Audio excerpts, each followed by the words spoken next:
요한복음 20장 19절 이하에 보면 부활하신 후에 예수님께서 하신 사역들이 좀 구체적으로 나옵니다. 다른 복음서에는 부활하신 이후의 사역이 이렇게 구체적으로 나오지 않습니다.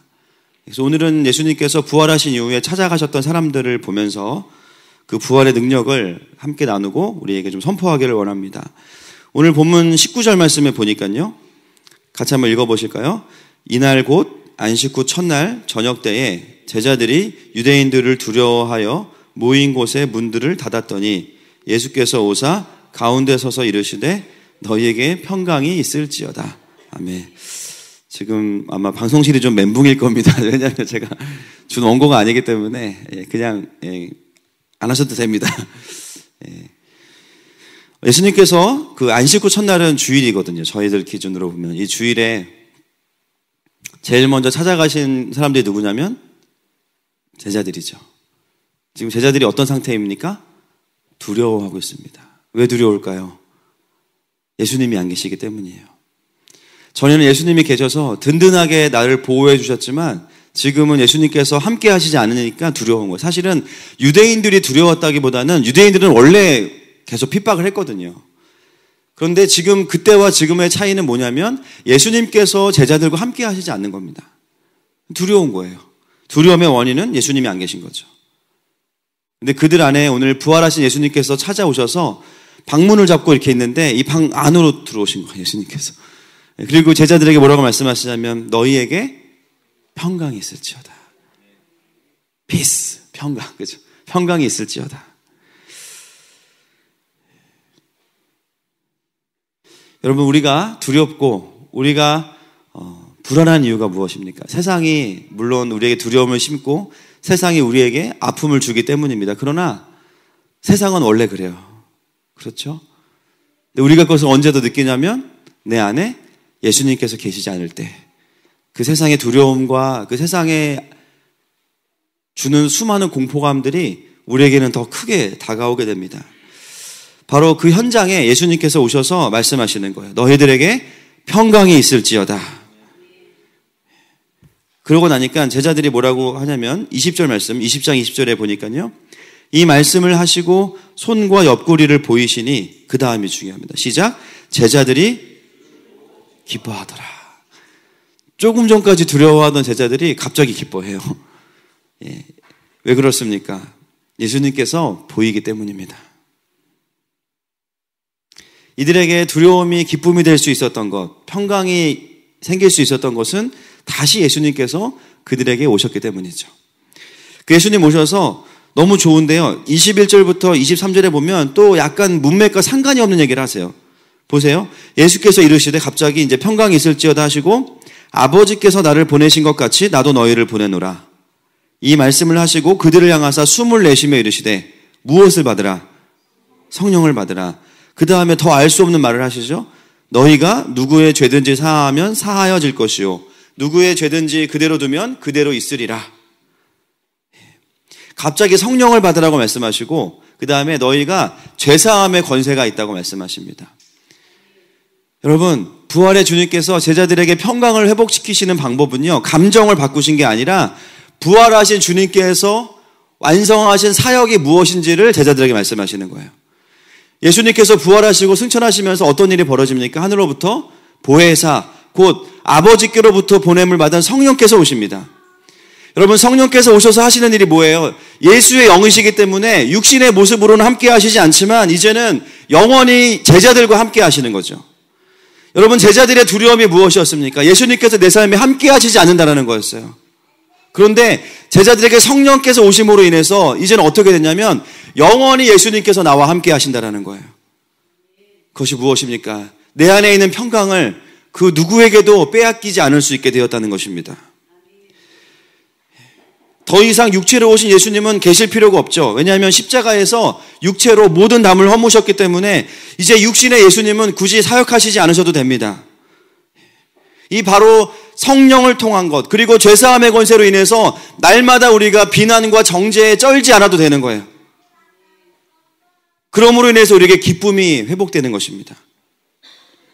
오늘 부활하신 예수님께서 저와 여러분에게 말씀하시죠. 성령을 받으라. 내가 너희와 영원히 함께 할 것이다. 그리고 정죄 가운데 넘어지지 마라. 왜냐하면 내가 너희들의 모든 죄를 사했다. 너희는 서로 그것을 선포하고 그 권세를 사용하면 너희들의 평강과 기쁨이 영원할 것이다. 부활하신 주님께서 가장 먼저 하신 사역은 그분의 제자들에게 이 평강과 기쁨을 회복시킨 것입니다. 사랑하는 여러분, 오늘 부활의 주님이 여러분에게 다시 주님과 동행하는 평강과 기쁨을 회복시키시고 계십니다. 이것이 첫 번째 예수님께서 부활하신 이후에 이루어진 사역이에요. 두 번째는 뭐냐면요, 24절과 25절 말씀 같이 읽겠습니다.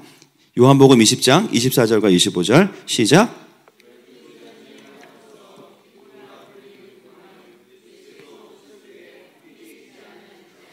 다른 제자들이 그에게 이르되 우리가 주를 보았노라 하니 도마가 이르되 내가 그의 손에 못자국을 보며 내 손가락을 그 못자국에 넣으며 내 손을 그 옆구리에 넣어보지 않고는 믿지 아니하겠노라 하니라. 아멘. 여러분, 제자 중에는요, 믿음이 좋은 사람만 있는 게 아니었습니다. 제자 중에는 도마 같은 사람도 있어요. 예. 믿음이 나쁘다는 것이 아니라 도마는요, 굉장히 이성적이고 정확한 사람이에요. 예. 사람마다 예수님께 반응하고 예수님의 음성을 듣는 코드가 조금 다릅니다. 도마는요, 사실은 굉장히 정확한 사람인데 도마가 다른 본문에 어떻게 나오냐면 요한복음 14장 아마 3절 한번 쳐주십시오. 주여. 14장 3절. 할렐루야, 맞습니다. 자, 14장 3절. 자, 예, 진땀이 나네. 같이 있습니다. 시작.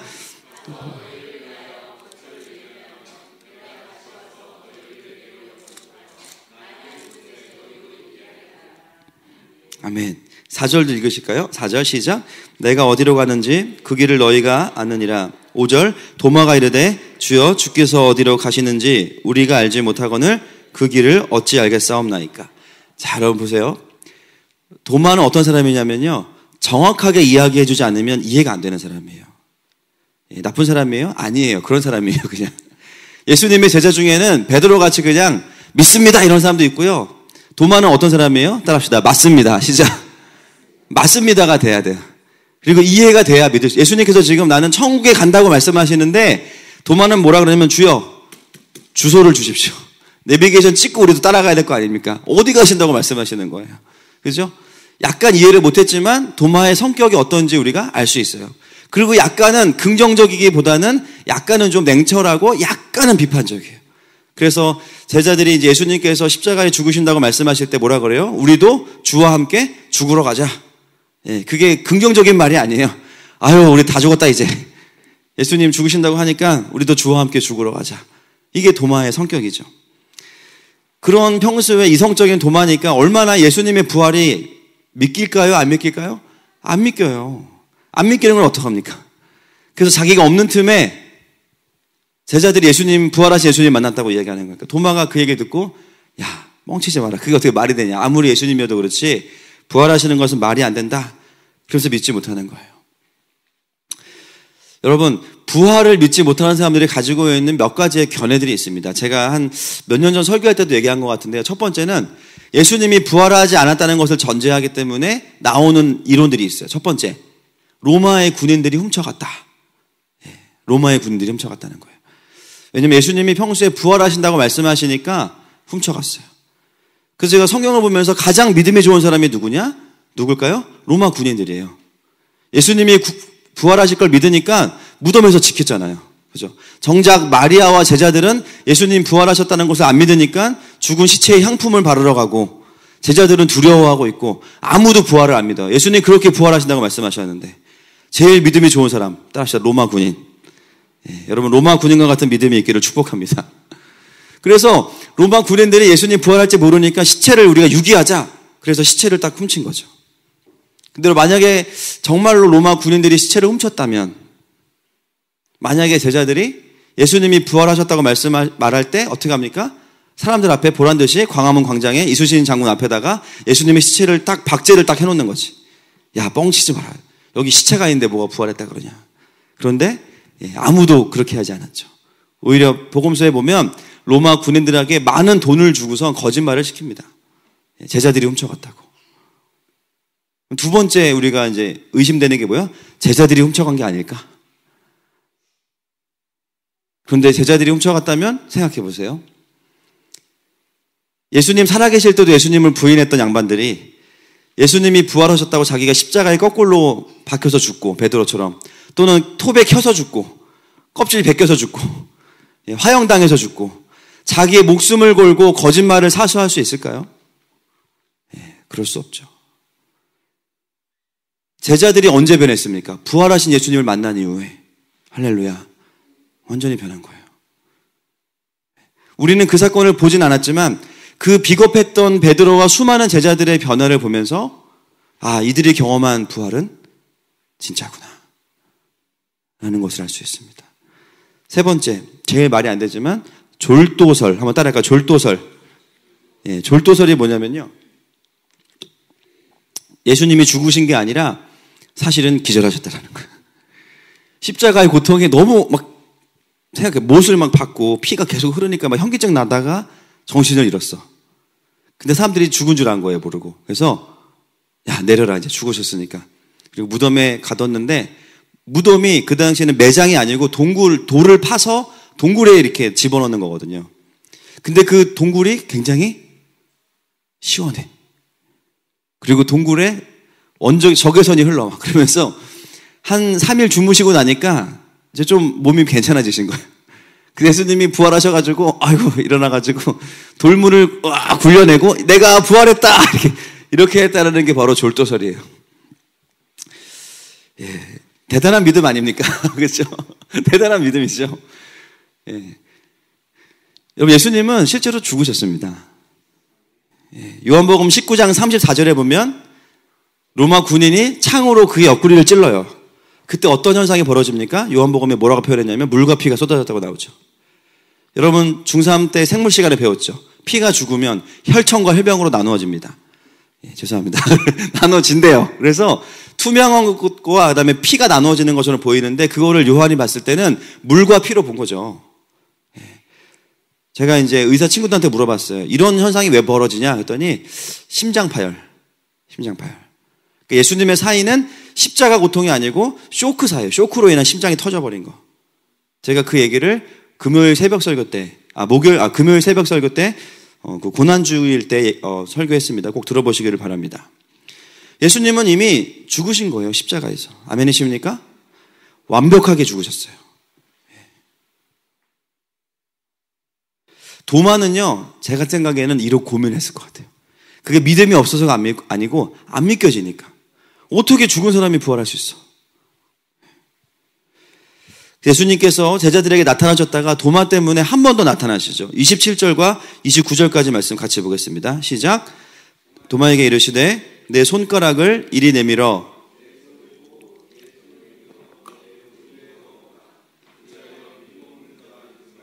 믿는 자가 되라. 도마가 대답하여 이르되 나의 주님이시오 나의 하나님이시다. 예수께서 이르시되 너는 나를 본고로 믿느냐? 보지 못하고 믿는 자들은 복되도다. 아멘. 자, 질문 제가 전에도 한번 했지만 도마가 예수님의 손과 옆구리에 손을 넣어봤습니까? 안 넣었죠.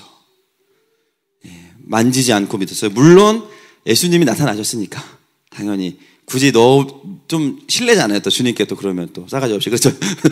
손을 넣을 수는 없지만 예수님이 나타나셨기 때문에 믿는 거예요.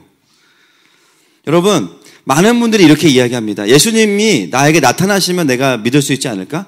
정말 부활의 주님이시면 한 번 더 내 앞에서 부활하시면 내가 그 예수님을 믿지 않을까?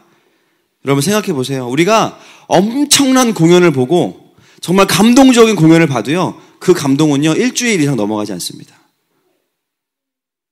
아무리 예수님의 기적을 경험해도요, 그게요 1년이 넘어가면 냉랭해지기 시작해요. 저는 하루에 똑같은 설교를 2번 하는 것도 되게 힘들어요. 감동을 그대로 하나님 앞에서 전하는 게 쉽지 않아요. 그런데 우리가 한 번 받은 그 공연의 감동을 계속해서 이어간다 쉽지 않습니다. 여러분, 예수님이 나타나셔서 부활하실 뿐만 아니라 막 죽은 사람을 살리셔도 그 감동이 계속 가지 않을 거예요. 그래서 예수님께서 오늘 도마에게 눈앞에는 나타나셨지만 뭐라고 말씀하시냐면 보지 않고 믿는 자가 복된 것이다. 그렇게 권면하시는 거죠. 여러분, 두 번째로 예수님께서 제자들에게 하신 사역이 무엇입니까? 의심과 또 고민과 온전히 믿지 못하는 제자들의 믿음을 부활시키셨습니다. 아멘이십니까? 여전히 교회를 다니면서도 예수님의 부활이 믿겨지지 않는 분들이 있을 수 있어요. 믿음이 부족해서라기보다는 이해가 되지 않기 때문이에요. 그런데 여러분, 그렇기 때문에 기적입니다. 그것은 믿음으로 받아들이는 거죠. 아, 그래. 생명의 주인이신데 부활이 어려우시겠냐. 천지를 창조하신 분이신데. 그것을 믿음으로 받아들이는 거예요.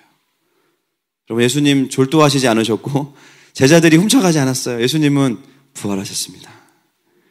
오늘 우리 가운데 믿음이 다시 부활하는 역사가 있기를 축복합니다. 오늘 예수님을 또 믿지 못하던 분들에게 예수님을 향한 믿음이 임할지어다. 그것이 바로 예수님의 부활에 대한 믿음이죠. 지금 그렇다면 그 나의 삶의 지금의 부활의 능력은 무엇인가? 로마서 6장 한 4절 한번 찾아주십시오. 로마서 6장, 예, 맞습니다. 한 6절까지 보면 될 것 같습니다. 시작. 그러므로 우리가 그의 죽으심과 합하여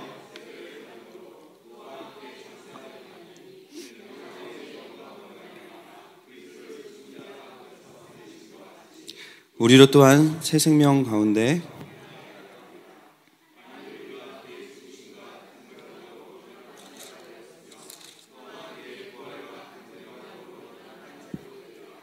우리가 알거니와 우리의 옛사람이 예수와 함께 십자가에 못 박힌 것은 죄의 몸이 죽어 다시는 우리가 이는 죽은 자가 죄에서 벗어나 의롭다 하심을 얻었습니다. 아멘. 할렐루야. 여러분, 지금부터는요, 부활의 능력이 구체적으로 무엇인지, 나에게 무엇인지를 좀 나누기 원합니다. 부활은 단순히 죽었다가 살아나는 것으로 끝나는 게 아니에요. 여러분, 오랜 동안 식물인간 상태로 있다가 갑자기 눈을 딱 떴다고 해서 부활했다. 성경에 말하는 부활은 거의 죽은 사람이 눈만 떠서 숨만 쉬는 것을 의미하는 것이 아닙니다. 부활은 무엇이냐면요, 정말로 하나님의 군대가 되는 거죠. 다시 사망의 권세를 깨고 그 사망과 싸울 수 있는 하나님의 군대가 되는 것이 부활의 원어적인 의미입니다. 여러분, 우리 로마서 6장 4절부터 6절 우리에게 말하는 부활의 능력이 무엇입니까? 죄로부터 종노릇하던 우리가 그 죄로부터 자유함을 누리게 된다는 것입니다. 우리가 새 생명 가운데 행하게 되었다는 것이죠. 내가 주님과 연합하게 되었을 때 그와 함께 죽었지만 그 다음이 더 중요해요. 그와 함께 살았습니다. 그래서 우리는 이 땅에서 천국과 영원히 누리게 될 천국을 분리하지 않아요. 연결시켜서 보는 것이죠. 지금 내가 하나님의 나라를 실제로 누리기 때문에 영원한 천국을 기대할 수 있는 것입니다. 할렐루야. 이 세상이 고달프고 괴로워서 빨리 주님 오시면 좋겠다. 이것도 의미가 있어요. 그것도 맞습니다. 그것도 위로가 돼요. 그러나 주님이 우리에게 원하시는 더 깊은 선물은 뭐냐면 이 땅에서 더 하나님을 누리고 부활의 능력을 누리다 보니까 영원한 부활 이후의 삶에 대해서 하나님을 더 기대하게 되는 것입니다. 부활의 능력은 우리가 죄의 종노릇하지 않게 하는 것, 죄의 영향력으로부터 우리를 끊어내는 것입니다. 그런데 우리가 어떻게 돼요? 속죠. 자꾸 속아요. 죄에 대해서. 죄를 이길 수 없다고 생각해요. 죄의 중독을 끊을 수 없다고 생각합니다. 죄에게 져요. 사망에게 져요. 왜 그렇습니까? 사망이 강력해서가 아니에요. 우리가 진리를 기반으로 싸우지 않기 때문이에요. 감정이나 내 의지나 내 성실함으로 죄와 싸우려고 하기 때문에 지는 것입니다. 여러분, 죄는 더 이상 우리에게 주권을 행사할 수가 없습니다. 아멘이십니까? 제가 어제 한 청년이랑, 아직 예수님을 이제 믿기 직전인 청년이랑 성경 공부를 하는데 이 친구가 굉장히 그 복음에 대한 이해가 빨라요. 죄와 죄의 열매를 설명해 주는데 질문이 뭐였냐면, 목사님, 제가 봤을 때는 선악과 따먹은 죄보다는 지금 우리가 짓는 죄가 더 큰 것 같아요. 그러니까 맞는 말이야. 여러분, 선악과 따먹는 죄보다 사람 죽이는 게 더 큰 죄 아닙니까? 자기는 이해가 안 된다는 거야. 근데 지금은 우리가 회개하면 용서해주고 왜 그 선악과 따먹은 죄는 용서를 안 해주십니까? 여러분, 그것은 무엇을 의미합니까? 죄의 본질은 나쁜 행실이 아니에요. 죄의 본질은 뭐예요? 하나님과 분리된 거죠. 그렇기 때문에 선악과를 따먹은 사건은 죄의 사건의 뿌리를 말하는 것입니다. 하나님과 분리된 사람은 어떻게 삽니까? 자기 마음대로 살아요. 내 몸이 원하는 대로 살아요. 하나님의 뜻을 묻지 않습니다. 그러니까 어떻게 돼요? 자기의 육신의 욕심대로 살게 되죠. 그러니까 더 많은 죄악의 열매들이 맺어지게 되는 거예요. 이 친구가 뭐라 그러면 그래서 민주주의가 좋은 게 아니군요. 벌써 파악한 거야. 그 죄인인 사람들이 모여있는 민주주의는 진리가 될 수 없다는 거죠. 왜냐하면 각자가 자기의 욕심을 이루고자 모여있기 때문에 욕심 덩어리거든요. 그들의 필요를 만족시켜주면 그들은 그냥 그걸로 자기가 선이라고 생각하거든요. 여러분, 죄의 본질을 끊어내셨다는 건 무엇이냐면 죄로부터의 커넥션을 끊어내고 다시 하나님과 연결되었다는 것입니다. 우리가 이 부활의 능력을 받아들인다는 것은 더 이상 죄의 노예로 살지 않는 거예요. 이미 주님께서 부활하심으로 인해서 그 죄의 근원인 사망 권세를 깨뜨리신 것을 받아들이는 것입니다. 그래서 우리는 속으면 지는 거고요. 진리를 붙잡으면 이기는 거예요. 아멘이십니까? 제가 이제 초등학교 6학년 때, 어렸을 때, 그때는 이제 주산학원이 되게 유행이었거든요. 아세요? 주산? 네. 주산 열심히 했어요, 저도. 제가 6학년이었는데 저희 반에 키가 저보다 10cm 큰 형이 있었어요. 이 형이 근데 굉장히 카리스마가 있어가지고 제가 그 형 말을 잘 들었어요. 야, 빵 사와. 그때부터 제가 빵 셔틀을 했습니다. 빵 사오고. 야, 내 주판 깔아놔네. 알겠습니다. 근데 어느 날 충격적인 사실을 발견했어요. 이 형이 저희 학교에 전학을 왔는데 5학년이에요. 5학년이라니까. 저도 몇 학년이에요? 네. 와, 저 진짜 어린 마음에 일주일 동안 진짜 멘붕이 왔습니다. 와, 그동안 내가 뭐 한 거야? 그리고 이제 분노에 차서 가서 이게 학교에서 만났어요, 일부러. 야, 나 6학년이야. 갑자기 이제 이실직고를 하는 거예요. 형, 나는 형이라 그러면 사실은 제가 왜냐면은 그 친구는 그냥 외모를 보면 이미 고등학생이에요. 굉장히 빨라요. 제가 봤을 때는 키도 클 뿐만 아니라 막 털도 났고 벌써 막 누가 봐도 형인데 제가 처음부터 형이라고 딱 단정짓고 이렇게 이야기했더니 어떻게 그걸 제가 6학년을 알았대요. 거스를 수가 없었던 거예요. 그래서 한 2달 동안 제가 동생 노릇을 했습니다. 오늘 본문의 표현을 따지면 종 노릇을 한 거예요. 근데 제가 그걸 깨닫고 나서 뭘 경험했냐면 이제 반대가 됐죠. 야, 빵 사와. 예, 알겠습니다. 시키면서 불안해. 맞을까봐. 근데 여러분, 뭐가 바뀌었습니까? 보이는 거에 속지 않는 거예요. 진리는 뭐예요? 내가 형인 거예요. 할렐루야. 여러분, 죄와의 싸움이라는 건 이런 겁니다. 죄는요, 굉장히 강력해 보이고 굉장히 우리를 붙잡으려고 하고 우리를 얽어매려고 해요. 그런데요, 그것은 진리가 아니에요. 이미 예수님께서 십자가의 부활을 통해서 그 모든 죄의 커넥션을 끊으셨어요. 아멘이십니까? 우리가 연약해 보이고 내가 동생인 것 같은데 사실은 누구예요? 우리가 형이라는 거죠. 죄는 더 이상 우리에게 갑질을 할 수 없습니다. 왜냐하면 그분께서 우리를 자유케 하셨기 때문이에요. 그래서 우리가 깨달아야 되는 것은 뭐냐면 내가 그동안 별거 아닌 거한테 당하고 살았구나. 이것을 우리가 부활의 능력을 통해서 보게 되는 것이죠. 여러분, 오늘 우리 가운데 부활의 진리가 선포될 때 모든 죄의 영향력들이 끊어지기를 선포합니다. 로마서 6장 9절 읽고 마치겠습니다. 6장 9절 말씀을 같이 보겠습니다. 시작. 이는 그리스도께서 죽은 자 가운데서 살아나셨음에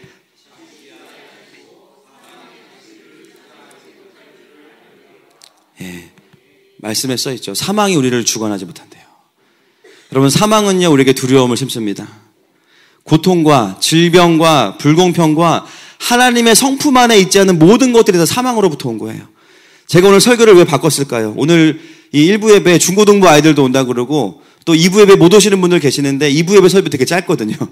그래서 그렇게 보내면 안 되겠다 싶어가지고 설교를 바꿀 수밖에 없었어요. 여러분, 사망은요 죽을 때의 그 사망, 그 데스, 그것이 사망이 다가 아니라 사망의 두려움으로부터 오는 모든 것이 다 사망인 것입니다. 여러분, 우리 아이들이 어렸을 때부터요 사망의 권세에 쩔어 살아요. 맨날 그러죠.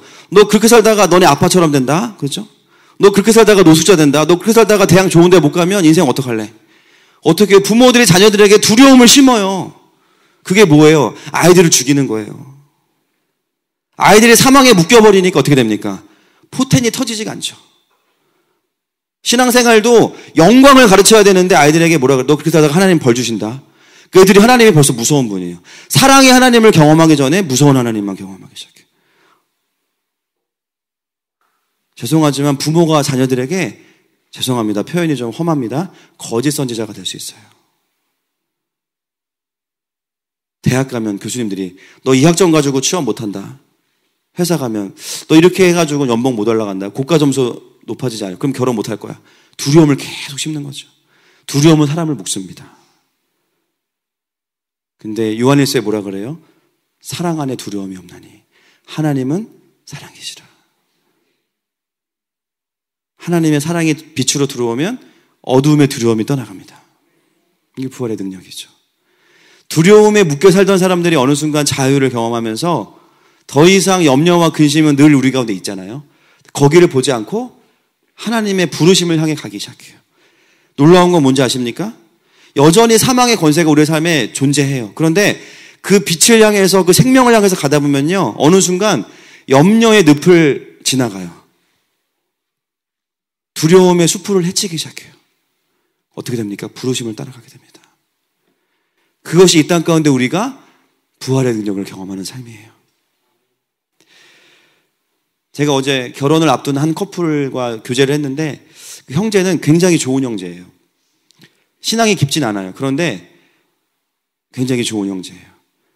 염려가 많고 근심이 많은데 그 염려와 근심을 들어보니까 정말 다 맞는 말이에요. 목사님, 저는 애를 안 낳을 겁니다. 왜 안 낳으려고 그래? 했더니 요즘같이 이런 시대에 애를 낳아서 아이들에게 불행한 세상을 경험시켜주고 싶지 않다는 거. 그리고 주님이 곧 오실 것 같아. 그리고 자기가 신앙이 이렇게 바로 서 있지 않은데 아이를 낳아서 나 때문에 아이가 신앙이 온전하지 못할까 봐 자기는 그게 너무 두렵대요. 여러분, 믿음이 없는 거예요? 아니에요. 그 형제는 굉장히 좋은 형제예요. 어떤 마음이 있습니까? 자기가 지금은 그런 모습은 아닐 수 있지만 더 좋은 그리스도인이 되고 싶고 더 좋은 아빠가 되고 싶은 거예요. 그 말을 저한테 하는 거죠. 제가 진짜 좋은 형제라고 진심으로 이야기해 줬어요.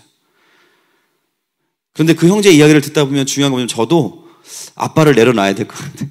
저도 목사를 내려놔야 될 거. 우린 다 그냥 지금 아무것도 하지 말고 움직이지 마. 움직이는 순간 염려가 생기니까 아무것도 하면 안 되고 링게를 꽂고 살아야 돼요. 이제 그냥 수행 맞고 움직이는 순간 큰일 나는 거예요. 그죠? 그러니까 이 형제의 말대로 하면은 뭐 할 수 있는 게 거의 없는 거예요. 꽤 괜찮은 회사를 다니고 있습니다. 그런데도 여전히 염려와 근심이 있는 거예요. 전 이해가 돼요. 여러분, 염려와 근심이 없으세요? 전 있어요. 별 이상한 염려 많이 해요. 교회가 이렇게 부흥하는데 갑자기 어느 날 주일날 아무도 안 나오면 어떡하지? 막 그런 생각이 뜬금없이 들어요. 설교하는데 다 자면 어떡하지? 막 이런 생각이 막 뜬금없이 들어요. 막 그런 염려가 있어요. 제가 그 형제랑 대화하면서 어떤 마음이 들었냐면, 친하니까 이제 반말로, 사실 나도 그런 마음이 든다. 목사지만 좀 창피하지만 나도 그런 마음이 드는데, 한 가지를 딱 제가 고민했어요. 뭐냐면 그 수많은 염려와 두려움들이 있지만 그게 있기 때문에 믿음이 없다고 볼 수는 없는 거예요. 그거를 가지고 하나님 앞에 한번 나아가 봐라. 주님, 제가 좋은 아빠가 될 것 같지 않은 두려움이 있어요. 그거를 근심하다가 기도로 좀 바꿔봐라. 그러면서 자녀도 좀 낳아봐라. 자녀들은 완벽한 아빠를 원하는 게 아니라 부족한데 하나님께 그 염려와 근심을, 두려움을 가지고 나아갈 아빠를 보면서 너를 통해서 기도하는 법을 배울 거야. 상처도 있죠. 아프죠.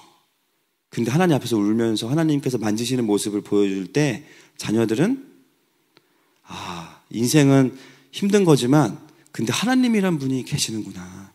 아빠 엄마를 보니까 하나님이 보이네.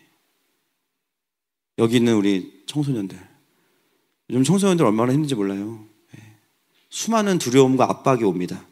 공부를 내가 좋아서 한다기보다는 살아야 되니까 하는 거죠. 얼마나 힘들어요. 어깨에 짐이 막 수십 톤이 있는 것 같아요. 근데 그게 없어질 수는 없어요. 왜냐하면 세상은 계속 우리에게 짐을 주거든요. 우리가 뭘 할 수 있을까? 그때 바로 부활의 능력을 누려야 돼요. 뭐예요? 하나님께 가져가는 거죠. 주님, 공부해야 되는데 주님이 나를 쓰실 거에 대한 기대감보다는 공부를 잘못해서 수능날 실수할 거에 대한 두려움이 더 커요. 그러면 그 마음을 주님께 드리는 거예요.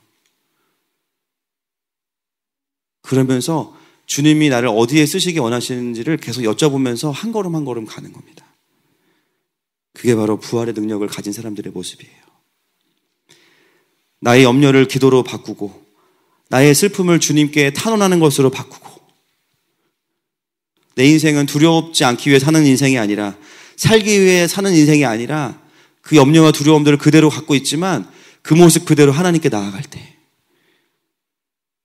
주님이 내 인생을 두려워하라고 부르신 게 아니라 내 삶을 향하신 풍성하신 뜻과 계획이 있으시구나. 그 마음을 주님께 드리는 겁니다.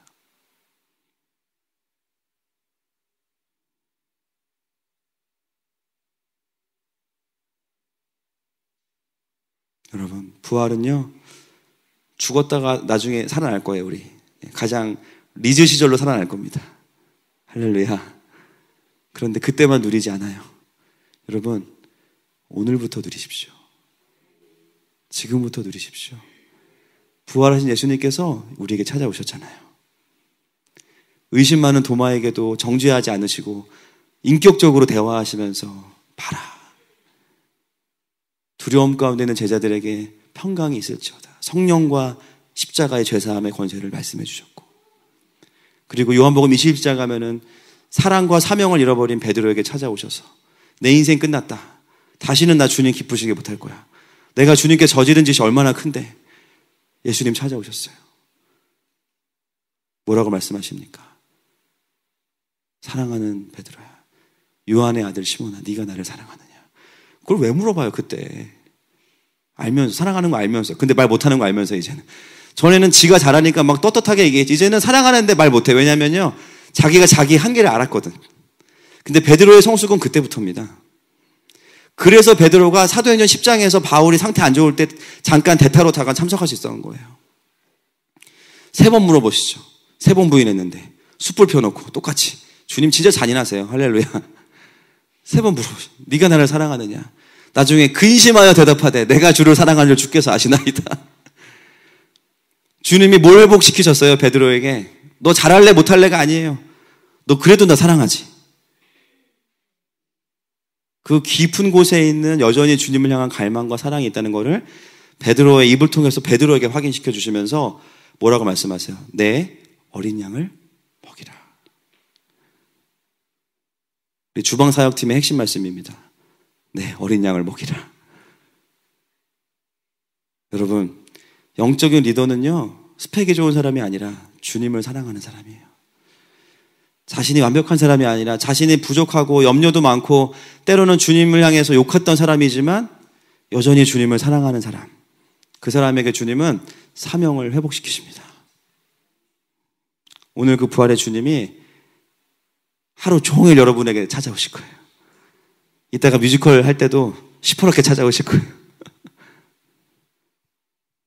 사랑하는 우리 일부 예배 식구들, 우리의 신앙의 수준, 주님만 아세요. 누가 그걸 판단하겠습니까? 주님이 우리에게 요구하시는 게 뭡니까? 그 부활의 주님이 우리에게 주시고자 하는 그 은혜와 회복을 다시 부활의 능력으로 잡으실 수 있기를 축복합니다.